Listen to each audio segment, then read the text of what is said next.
Okay, moving swiftly along right now, Bronwyn Williams writes that in an attempt to protect one's privacy from the growing global surveillance capitalism, consumers and companies are coming up with creative ways to avoid detection and retain a veneer of privacy. Yeah, so facial recognition, of course, has its advantages for security and law enforcement, amongst many other issues, but there are some disadvantages, and this obviously includes threats to personal privacy as well as infringing on your civil liberties. So the future is all about designer wear that conceals rather than reveals, it seems. Okay, Yeah. okay. And Bronwyn Williams actually joins us in studio this morning. Bronwyn, hello, how are you? Good, thanks. Good morning. Good morning. So what an interesting This is spin like- on this. Yeah. It's a great spin on it. It's like I'm in a spy movie or something. So look, how did you inevitably come across this phenomenon?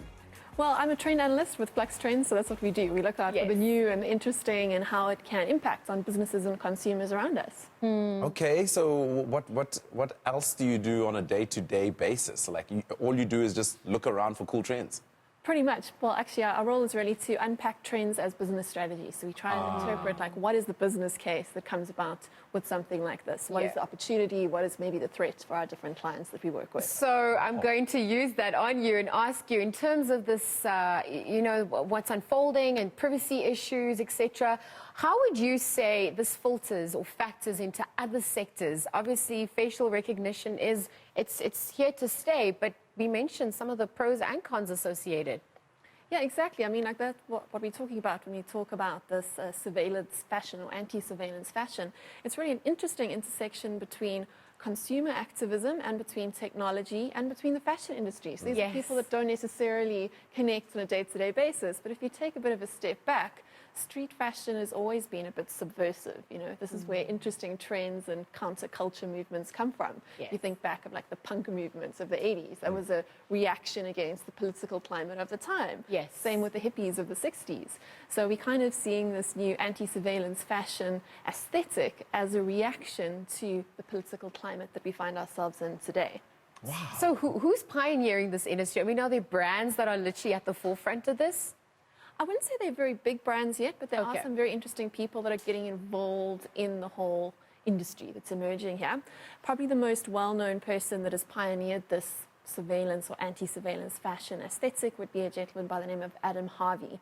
So he comes from an arts background, and he put up a website called CV Dazzle, which you can go check out. It's quite fun. CV Dazzle. CV Dazzle. And what he's done there is he's curated a whole lot of different aesthetic looks with makeup and hair trends that people can wear to full facial recognition cameras. It's quite a futuristic aesthetic that he's put together. Well, how did you get into something like this? Like, did you always know you're going to be doing something as cool and trendy? You see what I did? As this? Was this a career path you always wanted? Well, it was definitely something that I led into quite naturally. I come from a marketing background, and as a marketer, it's essential to understand your consumers and to understand trends. And quite early on in my career, I met Dion Chang from Flux Trends, and I started doing some research for him. And from marketing to trends is a very small gap.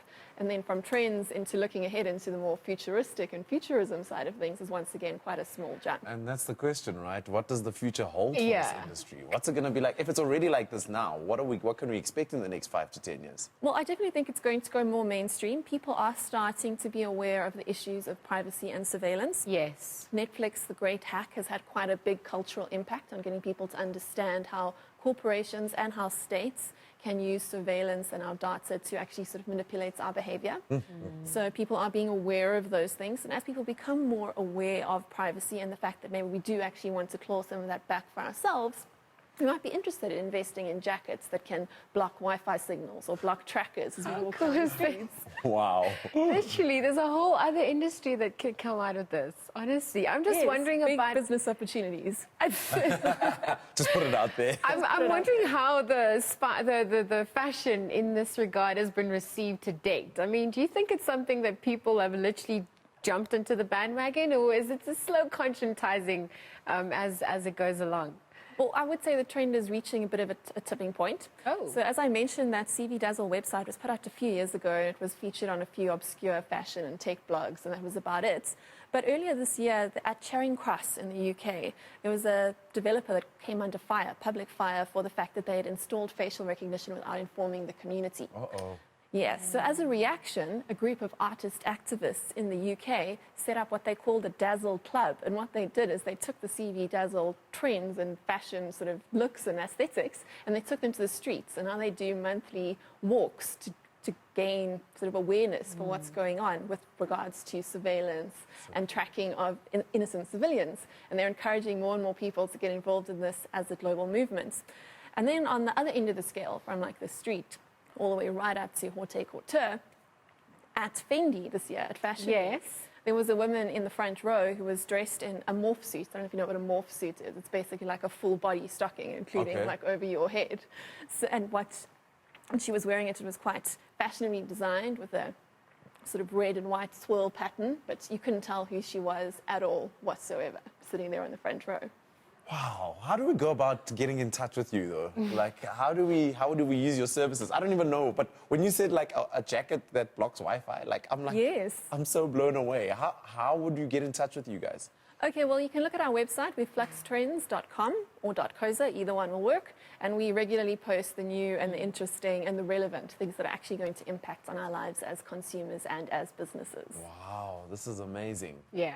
I'm totally Blown away, right? Yeah. I mean, these are factors that we don't really think about when you're embracing the fourth industrial revolution and you're looking at the strides taken, but there's a con to this as well. Yeah, that it's in our privacy. Yeah, invading our privacy. Yeah. So from the jackets, what are other products that you could mention? So you mentioned jackets, you mentioned makeup, you mentioned what makeup and things? hairstyles. You've even got a guy that's actually put his own face into mass production as a mask. So he made like a prosthetic mask of his own face, and he encouraged protesters across the world to download or purchase this mask to wear to protest, so the governments couldn't tell who the people were that were wearing it. Everyone looked like this particular artist activist. So you see a lot of artists are getting involved in this. But of course, in the East, in places like Japan and China, anti-surveillance fashion has been around for quite some time. It started off with people wearing very big visors, you know, like almost like what people wear in casinos when they're playing a table on the streets, so you can sort of put your head down and block off the cameras. And you've seen that also with Hong Kong, the Hong Kong protests. A lot of the protesters are wearing masks and very covered up clothing in order to avoid being seen. And then you've also got more of the more sort of fashion side again, the more commercial side of this industry. We're starting to see a few jewelry designers coming up with what they call facial jewelry.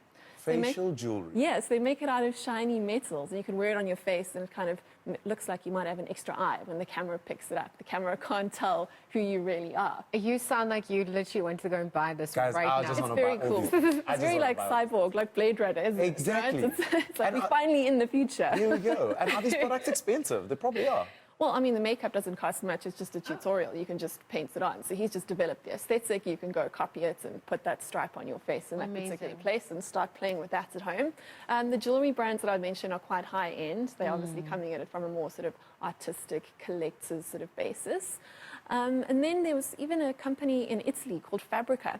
And what they've done is they've thought even further ahead into the future, because I'm sure you might have heard Elon Musk talking about his things like the brain chips and people saying we're going to be able to read each other's minds. Adam Pantanowitz at Wits, he actually is able to start doing that right now. His brain incident project. I saw him tweeting about that the other day. Yes, exactly. So what Fabric has done is they've said not only will their facial enlarged sort of neck piece jewelry block facial recognition cameras, it can actually start to trick sort of technology that's going to be able to start reading your mind.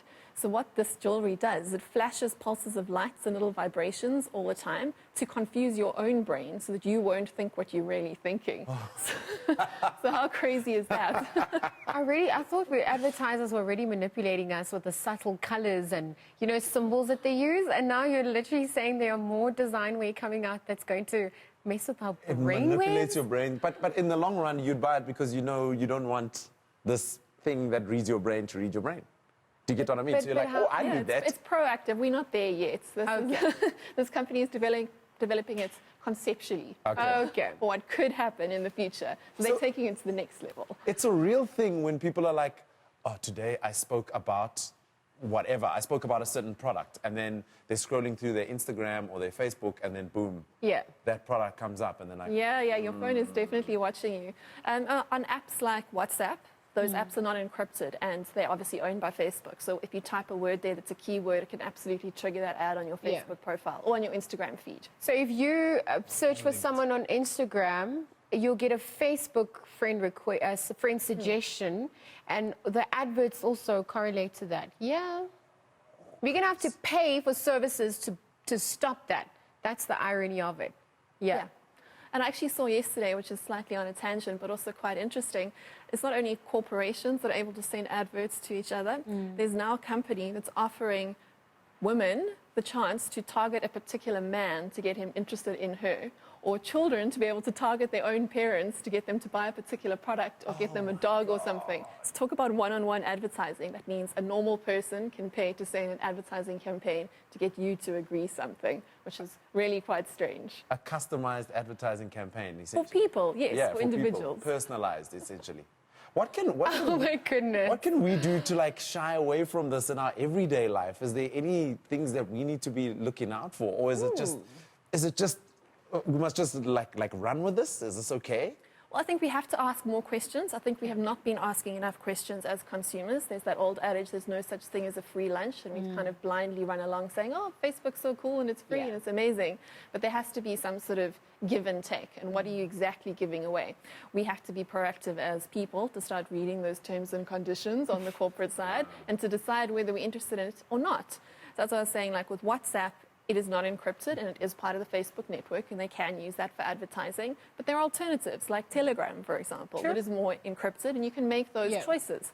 You can use a different browser. You don't have to use Google just because it's convenient. You can use something like DuckDuckGo, which doesn't track you personally. So there are alternatives, but we definitely have to ask questions and be more proactive. And that's why I really like the anti-surveillance fashion trend, because it makes us all visible. It makes us start talking about these things. Yeah. It's a lot more tangible to talk about surveillance on the street than to talk about surveillance on your phone, which is a little bit effervescent and doesn't really hit home. No, exactly. Wow, I'm just trying to thank you for the think time. what I would wear. Which, like, I'm imagining now, because literally that's what Bronwyn's allow me to do. Bronwyn, you've just left us mind blown. Like really, really, my head is spinning. Like, thank you for enlightening us. This for me was a really, really cool discussion. Cool. It's really got my attention. Thank you so much for joining us on Weekend Dawn, Bronwyn. We wish you all the best. Thank you very much. Well, Bronwyn Williams joined us in studio. Of course, she was chatting about designer wear that conceals Rather than reveals.